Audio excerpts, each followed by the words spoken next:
अस्सलाम वालेकुम नाजरीन, वेलकम टू द शो बात कारोबार की। मैं हूं आपकी मेज़बान नताशा हसीब। नाजरीन, मार्केट के सेंटिमेंट्स आज के दिन हम कह सकते हैं वॉलेटाइल सिचुएशन में विटनेस किए गए।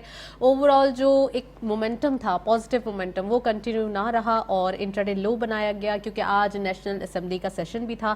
फिर बाद में वो जब एडजर्न कर दिया गया मंडे तक के लिए, तो यहाँ पे दोबारा मार्केट के अंदर एक इंट्राडे हाई बना, पॉजिटिविटी प्रिवेल हुई, बट फाइनली एक हम कह सकते हैं फ्लैट नोट विटनेस किया गया। रेंज बाउंड सिचुएशन है, बट 43,500 से अबव मार्केट का क्लोजर रहा। इट्स अ गुड साइन कि अब पूरे वीक के अंदर एक पॉजिटिविटी प्रिवेल हुई है और फाइनली जब इंडेक्स का क्लोजर हुआ है तो कहीं ना कहीं हम कह सकते हैं कि नन अदर देन के काफ़ी हद तक पॉजिटिविटी की तरफ रहा है। और ओवरऑल मंडे के दिन ऑब्वियसली ये भी सिचुएशन देखी जाएगी कि कॉशियसनेस को रूल आउट नहीं किया जा सकता। आज भी वही देखी गई और मंडे को भी वही एक्सपेक्टेड है। अब आगे आने वाले दिनों में मार्केट के अंदर अगर बुल रन जो है वो काफ़ी हद तक रूल ऑफ थम होता है तो फाइनली हम कह सकते हैं कि बुल रन की ही तवक्कुआत है और मार्केट के अंदर नंबर्स भी काफ़ी अट्रैक्टिव है, ब्लू चिप भी काफ़ी अट्रैक्टिव है और स्क्रिप्ट्स वाइज अगर देखा जाए तो आज के दिन भी पेनी स्टॉक्स में काम हो रहा है। तो ये चीज़ें जो है वो तमाम इस चीज़ को इंडिकेट कर रही हैं कि मार्केट के अंदर अगर एक गुड न्यूज़ होती है, यानी कि कॉन्फिडेंस जो है वो गवर्नमेंट की जानिब से कर दिया जाता है और कॉन्फिडेंस मोशन हो जाता है तो फाइनली चीज़ें जो है वो बेहतरी की तरफ आ जाएंगी। फर्स्ट सेगमेंट की तरफ चलते हैं।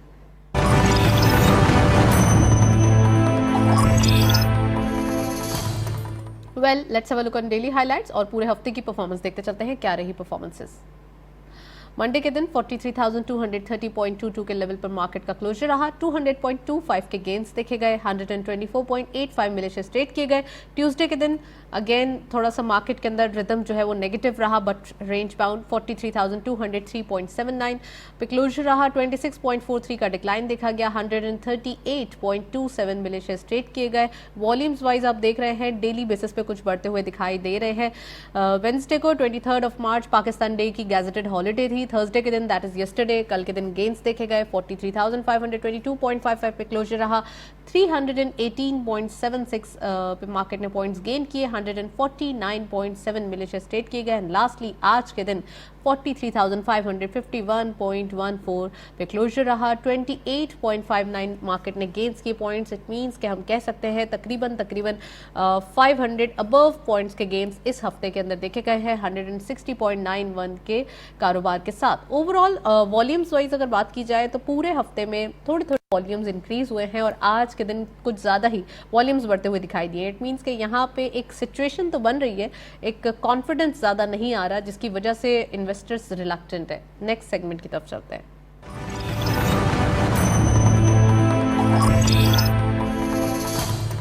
टॉपिक ऑफ द डे में आज हम बात करेंगे डिफरेंट बिजनेसेस के हवाले से, खासकर पाकिस्तान में स्टार्टअप्स की क्या सिचुएशन दिखाई देती है। कोविड के आने के बाद स्टार्टअप्स के अंदर ज़्यादा बूम दिखाई दिया है। Digitalization of course it's another हम कह सकते हैं कि टूल है जिसकी वजह से काफ़ी सारी चीज़ें जो है वो बेहतरी की तरफ आ रही हैं और एक इनोवेशन की तरफ आ रही है। तो डिजिटलाइजेशन के साथ पाकिस्तान में बिजनेसेस कितने ज़्यादा आगे बढ़ रहे हैं, स्टार्टअप्स की क्या पोजीशन है, इसके साथ साथ ट्रेड के हवाले से बात करेंगे कि एक्सपोर्ट्स इंक्रीज हो रही है डेली बेसिस पे, फिर भी इंपोर्ट के एक गैप को कम नहीं कर पा रहे हैं। तो क्या रीजंस है वो भी आज डिस्कस करेंगे। इसके साथ साथ ओवरऑल इकोनॉमिक रिव्यू क्या चल रहा है, पॉलिसी रेट कहां तक दिखाई दे रहा है और साथ साथ हम कह सकते हैं इन्फ्लेशन के नंबर्स क्या होंगे globally as well as locally. तो आज के दिन डिस्कस करेंगे। एक्सक्लूसिव पैनल हमारे साथ मौजूद हैं, खुशामदीद कहते हैं। हमारे साथ मौजूद हैं परवेज मद्रास वाला साहब, आप इंडस्ट्रियलिस्ट भी हैं और बिजनेसमैन भी हैं। अस्सलाम वालेकुम sir, welcome to the show. और हमारे साथ मौजूद हैं मोहम्मद तलहा साहब, आप स्टार्टअप्स एक्सपर्ट भी हैं और इकोनॉमिस्ट भी। अस्सलाम वालेकुम, welcome to the show. Madras वाला साहब से स्टार्ट करेंगे प्रोग्राम का बाकायदा आगाज़। और ओवरऑल सर देखा ये जा रहा है कि बिजनेसेस सही चल रहे हैं। अगर इकोनॉमिक रिव्यू की बात कर लें थोड़ा सा, इन्फ्लेशन और ख़ासकर इकोनॉमिक सिचुएशन कहाँ जाते हुए दिखाई दे रही है, जबकि थोड़ा सा फ्रेजाइल सिचुएशन हम कह सकते हैं पॉलिटिकली दिखाई दे रही है और इतने सेंसिटिव मामला ग्लोबली भी हैं, तो हम कहाँ खड़े हैं? देखिए, ये सारे जो हालात जो अभी पाकिस्तान में आप इन्फ्लेशन के देख रहे हैं ना, ये ग्लोबल जो आजकल जो कमोडिटी की क्राइसिस आई हुई हैं वो उसकी वजह से हैं। एक तो हमारे ऑयल की प्राइसेस बढ़ती हुई जा रही हैं दुनिया भर में। आप ऑयल की प्राइसेस देख लें, कमोडिटी की प्राइसेस देख लें, मेटल की प्राइस देख लें, वो हर आइटम जो है वो ऊपर तेज़ी आई हुई है और उसको कंट्रोल अभी पाकिस्तान तो नहीं कर सकती क्योंकि Pakistan is not producing most of the items here. तो इसका मतलब ये है कि we are exactly relying on imports. अच्छा, इसी वजह से हमारी इंपोर्ट पे भी प्रेशर आ रहा है। हम जितना भी एक्सपोर्ट बढ़ा रहे हैं तो हम हमारी परफॉर्मेंस को, एक्सपोर्ट की परफॉर्मेंस को बढ़ा रहे हैं, मगर उसके सामने एज यू सेड आपके इंट्रो में कि इंपोर्ट जो है ना वो हमारी रुकती भी नज़र नहीं आ रही, वो भी बढ़ती हुई नज़र आ रही है। इसका एक तो ये है कि हमारी कमोडिटी की प्राइसेस बढ़ रही हैं, सही बात है, हमें वो परचेज तो करना है। दूसरा क्या कि इंडस्ट्रियलाइजेशन, हम अभी इंडस्ट्री को एक्सपेंड करने जा रहे हैं, हमारी कैपेसिटी को एक्सपेंड करने जा रहे हैं, तो हमारी मशीनरी भी आ रही है, हमारी रॉ मटेरियल्स भी आ रहे हैं, और जो रॉ मटेरियल की इंटरनेशनल प्राइसेस हैं वो बढ़ती हुई आ रही हैं। तो उसकी वजह से एक हमारी कॉस्ट जो है, इनपुट कॉस्ट और इंपोर्ट की कॉस्ट, वो बढ़ रही है, तो उसका एक प्रेशर आ रहा है। तो इसकी वजह से हमारा जो बैलेंस ऑफ ट्रेड है और बैलेंस ऑफ पेमेंट है वो भी हमारी बहुत ही जो है ना, उसको भी हमें देखना पड़ रहा है कि वो भी हमारे पास उसका भी प्रेशर पड़ रहा है। हावेवर इस गवर्नमेंट ने ये एक अच्छा काम किया है कि हमारे जो टैक्स कलेक्शन है वो बहुत ज़्यादा इम्प्रूव हुए हैं, और उसकी वजह से हमारे टैक्स कलेक्शन के रेवेन्यू बढ़ते जा रहे हैं। और दूसरा ये कि गवर्नमेंट को एक विंडो मिल गई है कि वो जो खर्चे कर रहे हैं और जो आजकल उन्होंने स्कीमें चलाई हुई हैं, एहसास प्रोग्राम की और वो हेल्थ कार्ड की, उसके लिए उनके पास फंड्स आ गए हैं। हाउएवर IMF ने बोला कि भाई इसको कहाँ से तुम पूरा करोगे, मगर यही है कि सवाल जवाब यही हो रहा है कि हमने इतना टैक्स कलेक्ट किया है, now we have available funds, तो we can service those extraordinary जो खर्चे हैं वो हम पूरे कर सकते हैं। तो ये आजकल हालात हाजरा है। और बाकी आप देखें कि जो आपकी स्टॉक मार्केट है उसका तो आजकल बहुत ज़्यादा उसकी रैलीज चल रही हैं, ठीक है ना, नेगेटिव सेंटिमेंट्स हैं बिकॉज ऑफ के आजकल जो हमारे पॉलिटिकल हालात हैं, फिर इसके बाद जो दुनिया में हो रहा है, जो आपके जो फॉरेन बायर्स हैं, जो आपके जो स्टॉक में जो आपकी इन्वेस्ट करते थे, foreign buyer they are still shy away, क्योंकि इंटरनेशनल मार्केट भी थोड़ी सी वीक है, और इसके बाद पाकिस्तान के हालात की वजह से उन्होंने अपने आप को थोड़ा रिजर्व करके रखा हुआ है। इसलिए हम वॉल्यूम ज़्यादा नहीं देख रहे हैं। जो भी वॉल्यूम्स आपके आ रहे हैं मेरे ख्याल में लोकल हैं, और उसके बाद जो भी आपने अभी क्लोजिंग दिखाई इतनी ज़्यादा वो हेल्दी नहीं है। एंड लेट्स होप कि भाई जो नेक्स्ट वीक जब वो खुलेगी हमारी मार्केट, तो मैं सोचता हूँ कि देखते हैं कि आजकल हमारे क्या होंगे। उस वक्त तक हमें हमारी नेशनल असेंबली का इजलास भी शुरू हो जाएगा, और उसके बाद पता चलेगा कुछ ऑब्वियसली क्लैरिटी तो आए। और 27 तारीख का जो एक है वो भी आ जाएगा, और प्राइम मिनिस्टर देखें क्या सरप्राइज देते हैं। सरप्राइज का we are waiting for the surprise. Talha साहब, आपसे पूछना चाहूंगी इंट्रोडक्टरी कमेंट, जैसे कि परवेज साहब ने पूरा तरीके से जो है वो सारी चीज़ों की सूरत हाल बताई है, लेकिन आप ये बताइए कि इंटरनेशनली जैसे इन्होंने एक बात की इंडिकेशन दी है कि हमें इंपोर्ट करना ही करना है चीज़ों को, तो हमारे पास तो और कोई मतलब वे आउट है ही नहीं। हमें तो इंटरनेशनली ऑयल लेना ही लेना है, हमें पेट्रोल, हमें डीजल, हमें चीज़ों को अपने लिए फुलफिल करने के लिए डिमांड को तो हमें इस गली तो जाना ही पड़ता है। तो सोल्यूशन क्या है? क्या एक इंटरनेशनली ये क्राइसिस जब बढ़ते जाएंगे, प्राइसेस बढ़ते जा रहे हैं, तो क्या यहाँ पर पाकिस्तान के ऊपर इम्पैक्ट आता जाएगा और पाकिस्तान भी इसी वेट के नीचे दबता चला जाएगा? जी हाँ, जैसे परवेज साहब ने बात की, इम्पोर्टेंट चीज़ ये है कि हमारी जो इकॉनमी है वो इम्पोर्ट ड्रिवन इकॉनमी है। इम्पोर्ट सब्सटीट्यूशन के ऊपर हमें काम करने की ज़रूरत है, एंड दैट्स वेयर हम, क्योंकि हमारा जो ताल्लुक है मेरा स्टार्टअप कम्युनिटी से है, हम स्टार्टअप्स को सपोर्ट करते हैं, तो ये एंटरप्रेन्योरशिप की जो एक डोमेन है वो एक बहुत बड़ी डोमेन है, और उसमें स्टार्टअप्स के थ्रू, बिजनेसेस के थ्रू, जो नए बिजनेसेस हैं उनके थ्रू पाकिस्तान की इकोनॉमी को सपोर्ट किया जा सकता है। अगर हम देखें कि पाकिस्तान के, यानी अगर हम रेवेन्यू साइड के ऊपर हमारे क्या चीज़ें आती हैं, तो उसमें रिम्बर्समेंट्स हैं जो वहाँ से आते हैं, बाहर कंट्रीज से आती हैं, साथ साथ हमारे जो टैक्सेस हैं, टैक्स कलेक्शन है, वो एक चीज़ है, लेकिन साथ में रेवेन्यू जनरेशन जो है वो हमारी जो इंडस्ट्रीज़ और हमारे जो रेवेन्यू जनरेशन, जो हमारी फैसिलिटीज़ हैं वो कम है। ये वो एक डोमेन है जहाँ पर हमारे स्टार्टअप्स और हमारे यूथ, अगर उनको इनकरेज किया जाए, जैसे कि प्रेजेंट गवर्नमेंट ने काफ़ी अच्छे इनिशिएटिव लिए हैं, तो उस तरफ से उनको सपोर्ट करके इंपोर्ट सब्सटीट्यूशन की तरफ जाके वैल्यू एडिशन करके, अब सर डिस्कवरीज होंगी तो इंपोर्ट सब्सटीट्यूशन की तरफ हम जाएंगे ना। हमारे पास तो डिस्कवरीज ही नहीं है, तो क्या कोई और वे आउट है? क्या कोई ट्रांसपोर्ट का निज़ाम होना चाहिए जिसकी वजह से कुछ नहीं तो आप अपने खर्चे को ही बचा लें, अपने पेट्रोल के खर्च को ही बचा लें? जी हाँ, इसमें ये एक बहुत बड़ा रिस्क भी है, और इसमें हमारी इकॉनमी के लिए भी हमें यही करना होगा कि अपने आप को, अपने जो एक्सपेंसेस हैं उनको कर्टेल करें, और जो लोकल हमारे पास रिसोर्सेज हैं उनको अवेल करके सस्टेनेबल बेसिस के ऊपर हम काम करें। लॉन्ग टर्म एक पॉलिसी है, लॉन्ग टर्म इसके ऊपर काम करना होगा। शॉर्ट टर्म में हम यही कर सकते हैं, अपने एक्सपेंसेस को कर्टेल करें। राइट, एक्सपेंसेस को कर्टेल करें। चले जी, मजीद बात करते हैं, लेकिन एक ब्रेक की जानिब चलते हैं, साथ रहिए।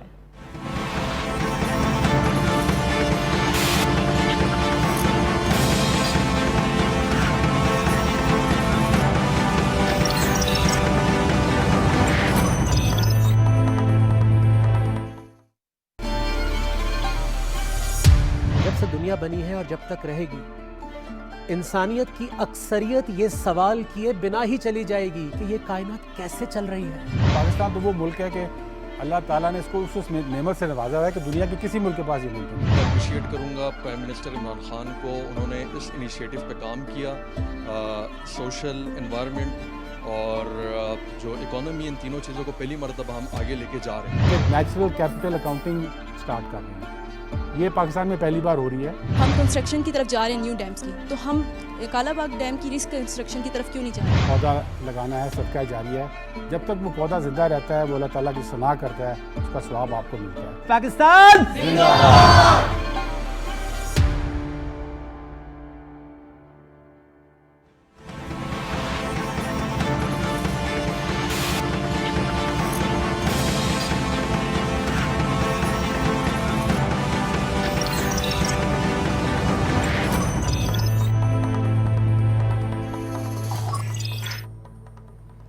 वेलकम बैक नाजरीन, गुफ्तगू जारी है। परवेज साहब भी मौजूद हैं और तलहा साहब भी। तो परवेज साहब से हम फर्दर पूछते हैं। परवेज साहब, ट्रेडिंग के हवाले से बात हो रही थी, ऑब्वियसली एक्सपोर्ट के नंबर्स जो है वो, यही मैंने तलहा साहब से भी पूछा कि एक इशू बना हुआ है।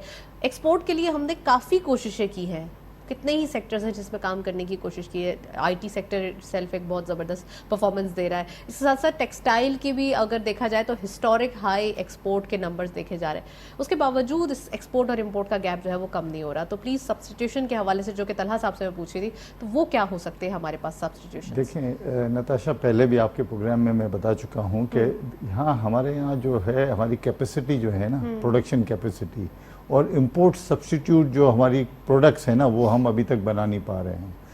हावेवर रॉ मटेरियल जो है वो हमें बाहर से लेना पड़ेगा।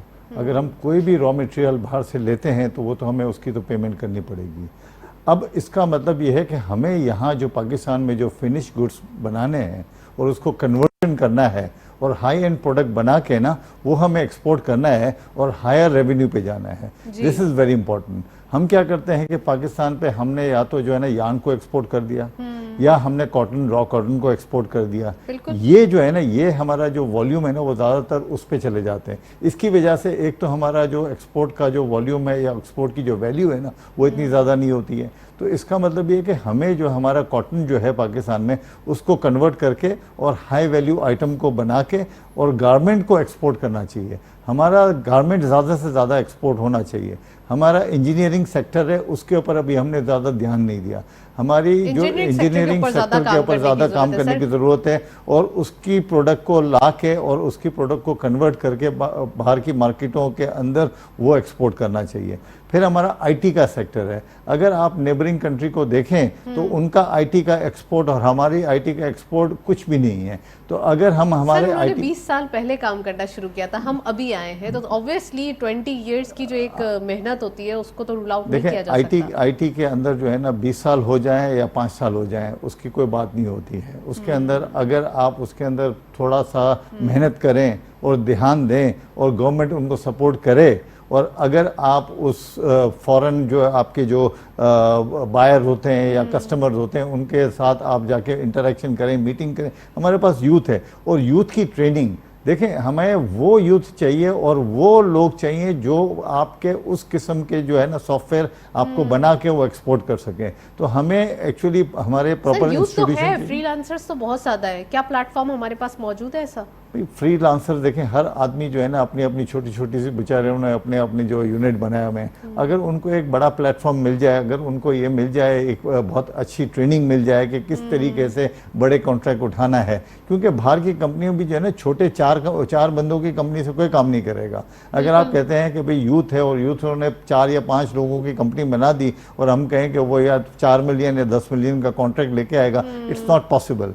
तो हमें चाहिए कि भाई हम इस किस्म से इंस्टीट्यूट बनाएं, इस किस्म से हम ग्रुपिंग बनाएं और इस किस्म से हम अपने लोगों को तैयार करें और ऐसी कंपनियां बड़ी डेवलप करें। वो गवर्नमेंट स्पॉन्सर्ड होती हैं। देखें, बाज़ औक़ात जो होता है ना, एक स्टेट होता है, आप अभी मैं किसी नेबरिंग कंट्री का नाम एक्चुअली स्पेशली नहीं ले रहा हूँ, मगर वहाँ उन्होंने एक पूरे उन्होंने एक सिटी बनाई हुई है, ठीक है ना। वो आपके समझ लें कि वो सॉफ्टवेयर की सिटी बनाई हुई है और वहाँ पूरा सॉफ्टवेयर डेवलप हो रहा है और वो यूएस के लिए और बड़े बड़े यूरोपियन कंट्रीज़ के लिए वो अपना सॉफ्टवेयर डेवलप करके दे रहे हैं। कॉल सेंटर का बहुत बड़ा बिजनेस वहाँ कर रहे हैं। तो तो इस किस्म से हमें उस किस्म का एक्सपोर्ट चाहिए। और ये जो एक्सपोर्ट है इसके अंदर आपको मशीनरी नहीं लगानी है, उसके अंदर आपका जो हमारा ह्यूमन रिसोर्स है ना वो आपका यूटिलाइज हो जाएगा। देखें ना, आज आप मशीनरी लगाएंगे, आप कोई भी चीज़ इंपोर्ट करेंगे, मशीन इंपोर्ट करेंगे, आपका इंपोर्ट बिल बढ़ जाएगा। मशीनरी मंगाएंगे, आपको एक फैसिलिटी चाहिए कि जहां मशीन को इंस्टॉल करेंगे तो पहले तो आपको इंफ्रास्ट्रक्चर बनाना पड़ेगा, फिर आपको रॉ मटेरियल बनाना पड़ेगा, फिर आपको ट्रेन लेबर चाहिए।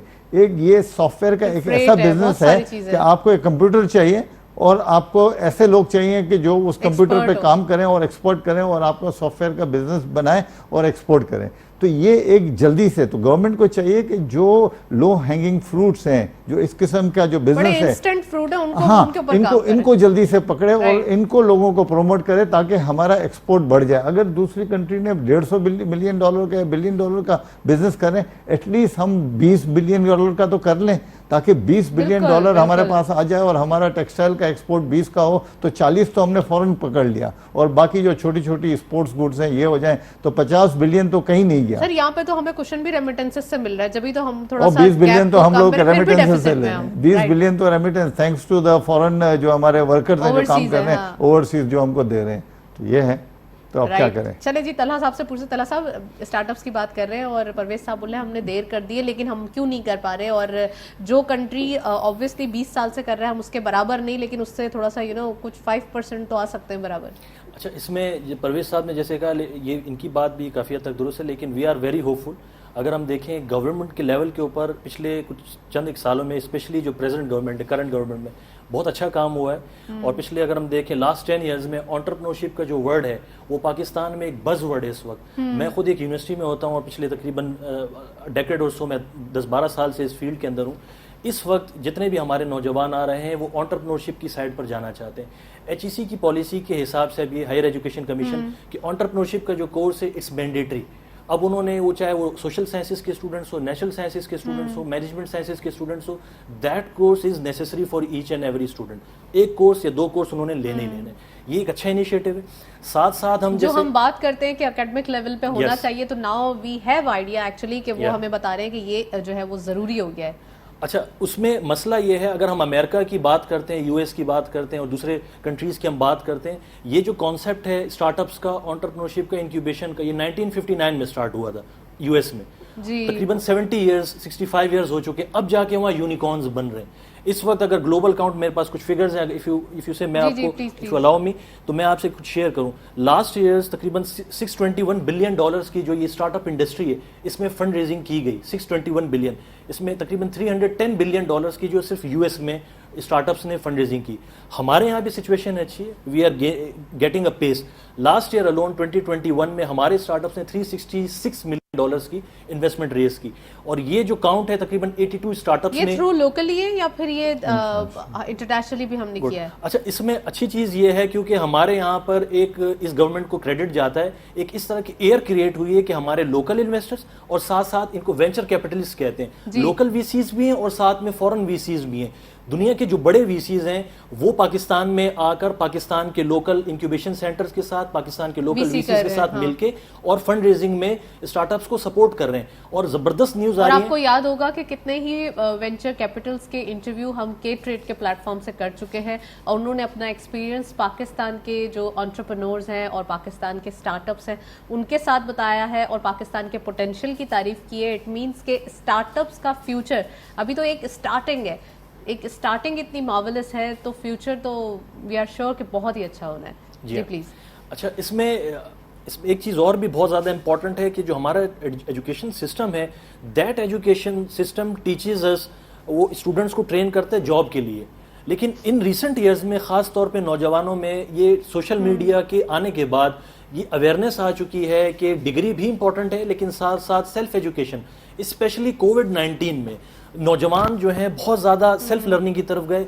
ई कॉमर्स एंटरप्रेन्योरशिप के अंदर एक सब डोमेन उसकी ई कॉमर्स है। अब घर से बैठ के, जैसे हम सुना करते थे कि यूएस में, कनाडा और फर्स्ट वर्ल्ड कंट्रीज के अंदर लोग घर बैठे सामान चीजें मंगा लेते हैं, ग्रोसरीज मंगा लेते हैं, फ्रूट वेजिटेबल मंगा लेते हैं। Now this is happening here in Pakistan. अब कॉन्सेप्ट बहुत ज्यादा कॉन्सेप्ट बदल गया है। अब हमारे यहाँ की ऑल्दो ये कम है लेकिन इट्स गेटिंग पेस और ये हम तेजी के साथ इस मूव कर रहे हैं। इवन कोविड-19 में बड़े बड़े जो ट्रेडिशनल बिजनेसेस। अच्छा, आपने सेल्फ एजुकेशन की बात की है।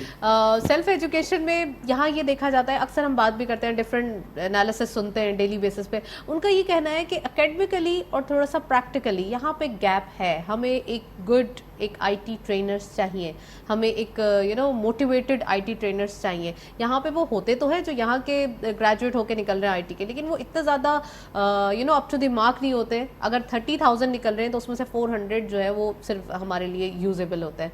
ये तकरीबन जो आईटी कंपनीज के ओनर्स हैं या जितने ग्रेजुएट्स हैं उनका ये कहना है कि यहाँ पे वो एकेडमिकली पोजीशंस नहीं है जो कि बाहर से आईटी ग्रेजुएट के आने वाली की होती है। तो प्लीज़ उसके बारे में भी बताइए। अच्छा, ये जो आपने बात की वही एजुकेशन सिस्टम में जो करिकुलम, और साथ में हमारे यहाँ एक थोड़ा सा डायलेमा ये भी है कि जो हमारे एकेडमिक्स हैं उनको उस तरह से अनफॉर्चुनेटली जैसे कॉरपोरेट में कंपनीज में उनको पर्क्स एंड बेनिफिट्स मिलते हैं, हम उनको अपने टीचर्स को जो फर्स्ट वर्ल्ड कंट्रीज हैं वहाँ पर उनको इस तरह से उनको पर्क्स एंड बेनिफिट्स दिए जाते हैं। ये इंपॉर्टेंट, साथ में करिकुलम के ऊपर काम करने की बहुत ज़्यादा ज़रूरत है।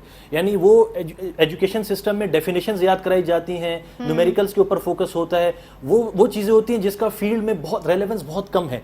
और ख़ास तौर पर अब ये जो वक्त चल रहा है सोशल मीडिया में, हर थोड़े अरसे के बाद टेक्नोलॉजीज चेंज हो रही हैं। आर्टिफिशियल इंटेलिजेंस की आगे मशीन लर्निंग, डीप लर्निंग तक लोग जा चुके हैं, रोबोटिक्स के अंदर काम हो रहा है। हमारे यहाँ पर हम अनफॉर्चुनेटली क्योंकि एज ए सेड बिफोर के हम काफ़ी लेट स्टार्ट किए, लेकिन अच्छी चीज़ ये क्योंकि इंटरनेट सब्सक्राइबर बेस हमारी बहुत बड़ी है।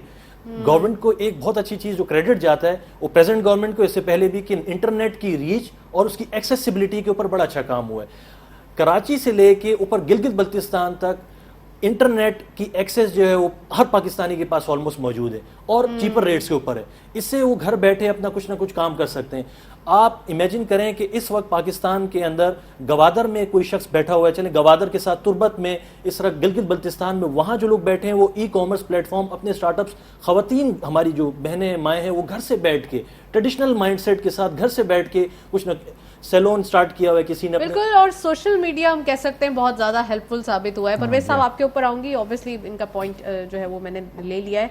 अब होता ये है कि सोशल मीडिया का जो इस्तेमाल है वो बहुत पॉजिटिव डायरेक्शन में हो तो बहुत अच्छा हो जाता है, इसी तरीके से नेगेटिव डायरेक्शन में हो तो ख़तरनाक भी साबित हो सकता है। ई कॉमर्स का फ्यूचर पाकिस्तान में और ख़ासकर एक साइबर जो हम कह सकते हैं एक वर्ल्ड है, वो कैसे देख रहे हैं? देखिए, पाकिस्तान में जो ई कॉमर्स जो ग्रो हुआ है ना, वो एक कोविड के दौरान बहुत हुआ है। बहुत सारी नए हमारे कंपनीज ने आके ना तो ई कॉमर्स की ट्रेडिंग शुरू की है और उनको काफ़ी अच्छे मौके मिले हैं और काफ़ी फंडिंग भी हुई है। जैसे इन्होंने बताया कि वेंचर कैपिटलिस्ट ने लोकल भी फंडिंग आई और बाहर से भी फंडिंग आई, क्योंकि उन्होंने देखा कि पाकिस्तान में इस चीज़ के अंदर ग्रोथ भी है, रूम भी है और हमारी पॉपुलेशन भी है। और हमारा जो इंटरनेट बेस है पॉपुलेशन के वाइस पॉपुलेशन के हिसाब से काफ़ी हमने पेनिट्रेशन काफ़ी बड़ी है।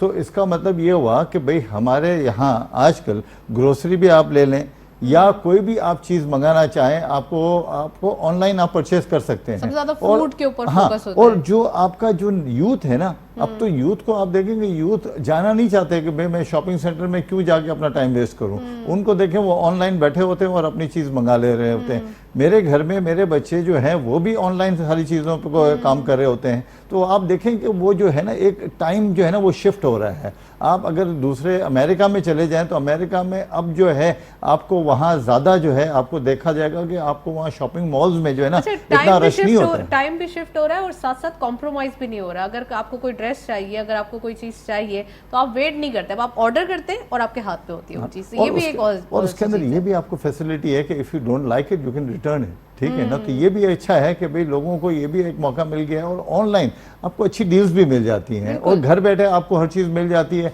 मैं भी बहुत सारी चीज़ें ऑनलाइन देखता हूँ क्योंकि मैं देखता हूँ बच्चे जो है हर चीज़ ऑनलाइन में करते हैं, तो मैं भी पीछे ना रहूँ। तो मैं भी बहुत सारे अकाउंट खोले हुए हैं जिसको मैं देख के तो ऑनलाइन मंगवाता रहता हूँ and it's a good sign. देखें, ये बात ये होती है कि इसके अंदर आपके ओवरहेड्स नहीं होते हैं और बहुत सी ऐसी स्टार्टअप कंपनी जो उन्होंने खोली हुई हैं, आज उनके आप रेवेन्यू देखें तो इतने रेवेन्यू बड़े हो गए कि आपको हैरत हो जाती है कि एक जो आम एंटरप्राइज है या एक आम ऑर्गेनाइजेशन है कि जो बहुत सालों से काम कर रही थी और उन्होंने अपनी दुकानें खोली हुई थी और अपने सुपर मार्केट्स खोले हुए थे, बाज़ औक़ात आपको ये हैरत होती है कि ऑनलाइन उनका जो वॉल्यूम है ना वो उससे ज़्यादा है। तो इसका मतलब है कि पाकिस्तान में अब जो है ना ये फैशन आ गया है कि ऑनलाइन ट्रेड की जाए। तो इससे मतलब ये है कि हमारी जो अगर इस किस्म के वॉल्यूम बढ़ेंगे तो आपका फॉरेन बायर अट्रैक्ट होगा, क्योंकि हमारी पॉपुलेशन बहुत ज़्यादा है। Right. तो अगर उनके वॉल्यूम और उनके रेवेन्यू बढ़ेंगे तो उनके लिए अट्रैक्शन होगी और वो आपके यहाँ इन्वेस्ट करेंगे। बट इसके बावजूद भी ये देखिए, ये सारा ट्रेडिंग का हो गया ना वॉल्यूम, मगर हमें एक्सपोर्ट चाहिए, हमें हमारी यहाँ एक्सपोर्ट चाहिए ताकि हम डॉलर्स कमाएं। देखिए ये तो सारा रेवेन्यू बेस्ड है ना, कि भाई हमने यही लोकल चीज़ें बाइंग परचेज करके ना तो हमने कंपनी बड़ी कर ली और हमने हमारा सारा सिस्टम बढ़ा दिया और हमने हमारी ट्रेड बढ़ा दी और हमारी लोकल ट्रेड बढ़ गई। बट हमें हमारा एक्सपोर्ट बढ़ाना चाहिए, हमें हमारी लोकल प्रोडक्ट चाहिए जो कि एक्सपोर्ट मार्केट में हम उसको इंट्रोड्यूस करके बेच सकें और डॉलर अर्न कर सकें, और उसके बाद ही हम हमारी को इकोनॉमी को सस्टेन बना सकेंगे। अदरवाइज हम ये इसी तरह से बातें करते रहेंगे कि यार हमारा एक्सपोर्ट अगर है ना 20 से 40 हो गया तो हमारी कहीं इंपोर्ट कहीं 80 नहीं हो जाए। तो Right. इन चीज़ों को रोकना है अच्छा हमें। सर, आपने स्टार्टअप्स का भी जिक्र किया है, तो क्या गवर्नमेंट लेवल पे जो इनिशिएटिव्स लिया जा रहा है, जैसे कि तलहा साहब ने बताया कि अभी एकेडमिकली कुछ जो है वो काम बेहतर हुआ है और एंटरप्रेन्योरशिप के लिए कोर्स भी जो है वो नेसेसरी कर दिया है कि ये कोर्स आपको कंपलसरी है, लेना ही लेना है। तो इस तरीके से आप समझते हैं कि कोई ऐसा इनिशिएटिव जो कि स्टार्टअप्स को सपोर्ट करते हुए दिखाई दिए, टैक्स हॉलीडेज या कुछ? देखिए वो तो उन्होंने ऑलरेडी जो है ना, जो हमारी जो नॉर्मल जो कंपनीज होती हैं, जो उनके टैक्स रेट्स होते हैं और जो स्टार्टअप के और जो ऑनलाइन ट्रेडिंग के जो टैक्स रेट हैं वो बिल्कुल फ़र्क है। उसके लिए उनको इंसेंटिव तो गवर्नमेंट ने दिए हैं। और दूसरी बात ये है कि ये जो भी तलहा साहब ने बताया ना कि एंटरप्रेन्योरशिप, ये आपके आजकल करिकुलम में आ गया है, और हम स्टार्ट में देख रहे होते हैं तो उनको उस स्टेज पे सपोर्ट की ज़रूरत है। वहाँ पर हम इंक्यूबेशन सेंटर में उनको एक अच्छी फैसिलिटी प्रोवाइड करते हैं, स्पेस प्रोवाइड करते हैं, उनको हौसला बढ़ाते हैं और उनको ट्रेनिंग में, जैसे मैंने आपको बताया, सारी चीज़ों में यहाँ से कम उनको 1.5 से 2 साल यानी 18 मंथ से 24 मंथ्स तक का एक पीरियड होता है जो हम अपने इंक्यूबेशन सेंटर में, यूनिवर्सिटी बेस्ड इंक्यूबेटर्स में प्रोवाइड करते हैं। प्राइवेट इंक्यूबेटर्स के अंदर ये कि 4 to 6 मंथ्स में वो उनको फास्ट ट्रैक मेंटरिंग, फंडिंग की तरफ लेके जाते हैं। Training, mentoring end fund raising, elevator pitch के लिए रेडी करते हैं और फिर वीसीज के सामने उनको खड़ा करते हैं। लेकिन उससे इंपॉर्टेंट ज्यादा ये कि वो फंड रेजिंग एक नेक्स्ट स्टेप है। इट्स लाइक कि जैसे कार के 5 गियर्स हैं, first, second and third gear जो है वो सदर में चलाने के लिए जहां रश है वहां पर, तो स्टार्टअप को एलिमेंट्री फेजेस के ऊपर, इनिशियल फेजेस के ऊपर उनको सपोर्ट और आहिस्ता आहिस्ता चलना है ताकि वो गिरे नहीं। कैलकुलेटेड रिस्क लें। वो जो हमारे एंटरप्रेन्योरियल फैमिलीज हैं, जैसे से अगर हम नाम ले सके, हमारे यहाँ पर कम्युनिटीज हैं, वो कैलकुलेटेड रिस्क लेने वाले लोग हैं। स्टार्टअप को फौरन ही अगर पैसे कम्युनिटीज, जैसे मैं अगर आपको इफ यू अलाउ मी, हमारे जैसे कहा जाता है कि हमारे मेमन कम्युनिटी कारोबार वो कर सकते हैं, चिन्योटी कम्युनिटी है, हमारी ज्यूश कम्युनिटी जो हम पूरी दुनिया के ऊपर इस वक्त रूल कर रही है, हिंदू कम्युनिटी, हमारे हिंदू भाई कम्युनिटी, ये वो सारे लोग हैं जिनके एंटरप्रेन्योरियल फैमिलीज हैं। इनके छोटे से बच्चे जो हैं वो अपने फादर के साथ यंग एज में आ जाते हैं, लेकिन इनको स्टार्ट कराया जाता है फौरन लाकर गले के ऊपर, फौरन लाकर उसके पर नहीं बिठाया जाता है कि आप ये खर्चा करो, प्रोसेस से गुजरे। ओके, मैं एक्सपीरियंस की बात हो रही है तो मैं परवेज साहब से इनका टेकअप लेना चाहूंगी। सर, इसके ऊपर प्लीज आप कमेंट करें कि ये कम्युनिटी सिस्टम और बिजनेस पॉइंट ऑफ व्यू से। कम्युनिटी सिस्टम में यही होता है। मैं बेमन हूँ तो मैं बिल्कुल इनकी बात को एक्सेप्ट करूँगा, और बिल्कुल हकीकत में यही होता है कि हम जब छोटे होते हैं तो इंक्यूबेटर में ही हम बड़ों के साथ बैठते हैं, उनसे सीखते हैं, उनसे सारी ट्रेनिंग लेते हैं। देखिए इंक्यूबेटर में यही होता है कि इनको एक माहौल दिया जाता है। अब अगर आप इंक्यूबेटर में जाएं, प्राइवेट में या यूनिवर्सिटी में, उनको एक माहौल दिया जाता है, उसमें सारी चीज़ें वो होती हैं जो बिजनेस के अंदर एक्चुअली जो अप्लाई होती हैं।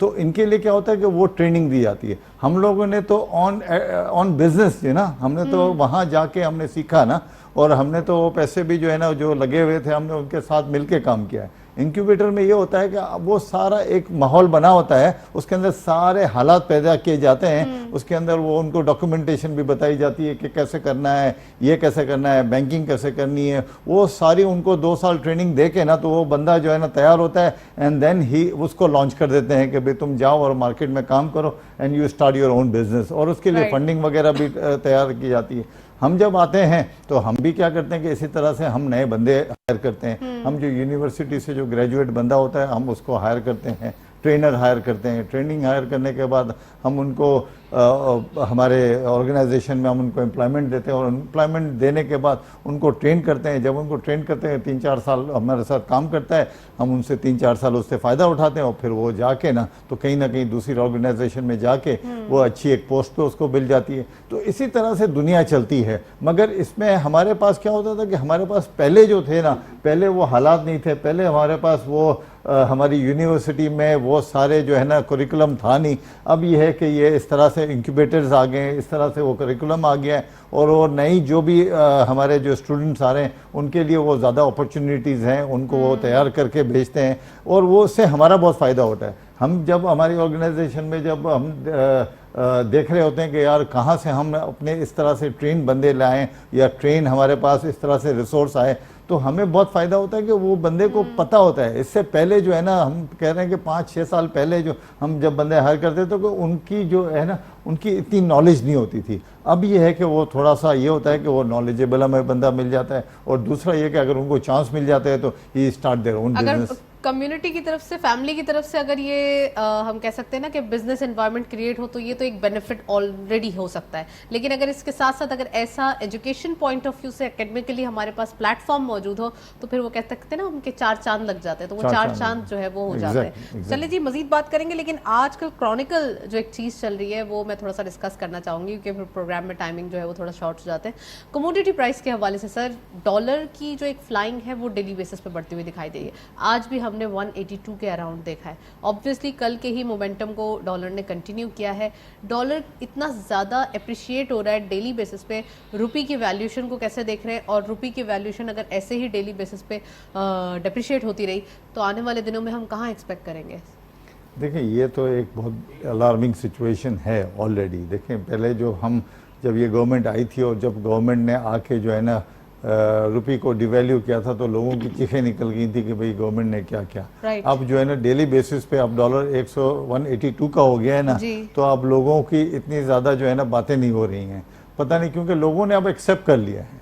अब लोगों ने एक्सेप्ट कर लिया है कि यार ये तो अब रुकने वाली है नहीं। अब डॉलर 165 का हो गया था तो लोगों ने चीखें मचाना शुरू कर दी थी। आज 182 का हो गया है तो लोगों की अब आवाज़ें नहीं सुन रहे हैं और उसी हिसाब से कम्युनिटी, क्योंकि प्रेशर बहुत है, इंटरनेशनली प्रेशर बहुत है। आपके एक्सपोर्ट नहीं है, जब तक आपके एक्सपोर्ट नहीं बढ़ेंगे आप डॉलर को कंट्रोल नहीं कर सकते। आपको पैसे देने हैं, ठीक है, IMF को वापस पैसे देने हैं, डेट सर्विसिंग करनी है, आपको पैसे देने, आपके पास डॉलर। लेकिन इन्फ्लेशन भी ग्लोबली है, इसको भी हमें जो है वो याद रखना चाहिए कि globally inflation also impacting our rupee.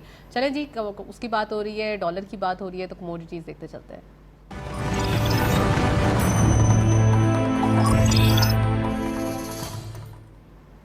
Commodities और फॉरेक्स के लेटेस्ट अपडेट आज के मार्केट में देखते चलते हैं। गोल्ड की पर तोला प्राइस 1,29,400 रुपीज, गोल्ड पर 10 ग्राम 1,10,940 रुपीज, इंटरनेशनल गोल्ड रेट पर 1958.49 डॉलर, ऑयल WTI पर बैरल 111 रुपी पर barrel dollar and oil Brent crude पर बैरल 118.2। इट मीन्स कि आज जो है थोड़ी सी हम कह सकते हैं रेंज बाउंड और कमी देखी जा रही है।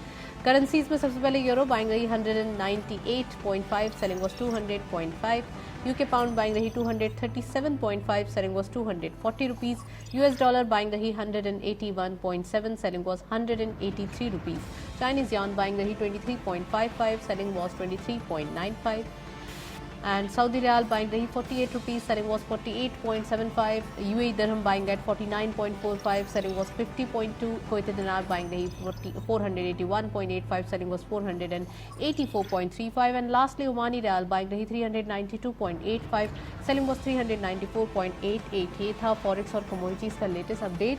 इंटरनेशनली ऑयल प्राइस हम देख रहे हैं बढ़ते हुए दिखाई दे रहे हैं और यहाँ पे आज हम कह सकते हैं कुछ रेंज बाउंड सिचुएशन है, लेकिन समहाउ $100 से अबव जो है वो सिचुएशन दिखाई दे रही है, तो हम कह सकते हैं स्टिल इट इज़ अलार्मिंग और यहाँ पे जो है वो अभी काम करने की ज़रूरत है। थोड़ा सा अगर यूक्रेन एंड रशिया कॉन्फ्लिक्ट में कुछ एक फ्लेक्सिबिलिटी आ जाए तो यहाँ पे चीज़ें जो हैं वो काफ़ी हद तक बेहतर हो सकती है।